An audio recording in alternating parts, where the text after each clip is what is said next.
Hello, welcome to my monthly remarks updating you on COVID-19 and some township capital and operational priorities. While the province has lifted its declared state of emergency, the township and the United Counties of Leeds and Grenville have not. Given the continued surging of new cases south of us, we can be thankful that the border remains closed. I encourage folks to shop locally and consider staycations in our beautiful Rideau Lakes Township. At the township level, we continue to encourage social distancing and face mask use. The number of new cases in Ontario has hovered around 100 per day, and there have been very few new cases in the Lanark, Leeds, Grenville Health Unit area.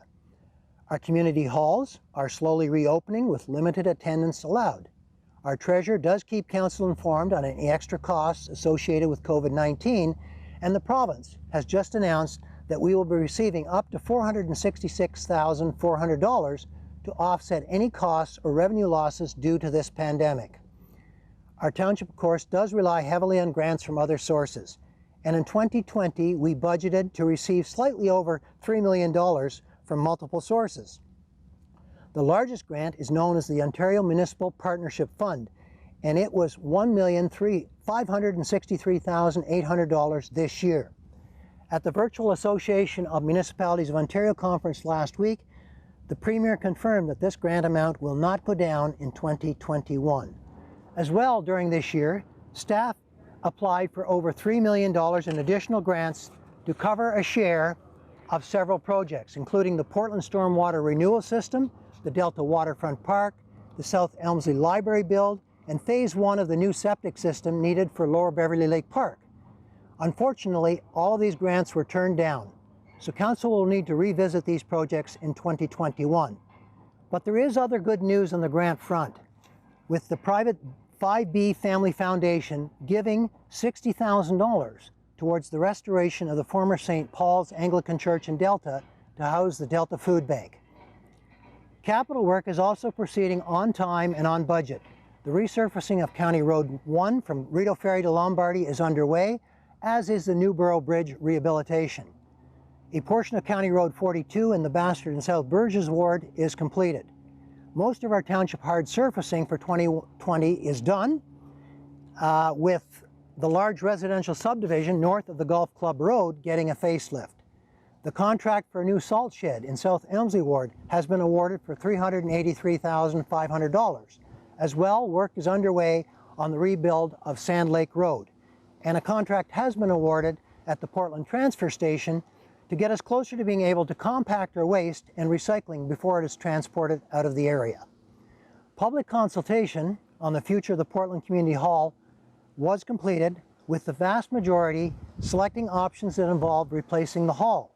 Council has acted on this information and will move on to consider what elements should and could be added to a new hall.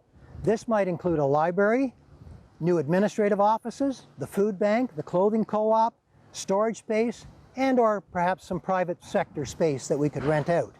Council will need to select the building size and then start architectural drawings. It has also been suggested that a new build take advantage of green infrastructure grants for energy efficiency and encourage multi-purpose space. Rideau Lakes has also approved a new logo to utilize on our welcome signs, hamlet signs, vehicles, buildings, stationery, etc., and in our website.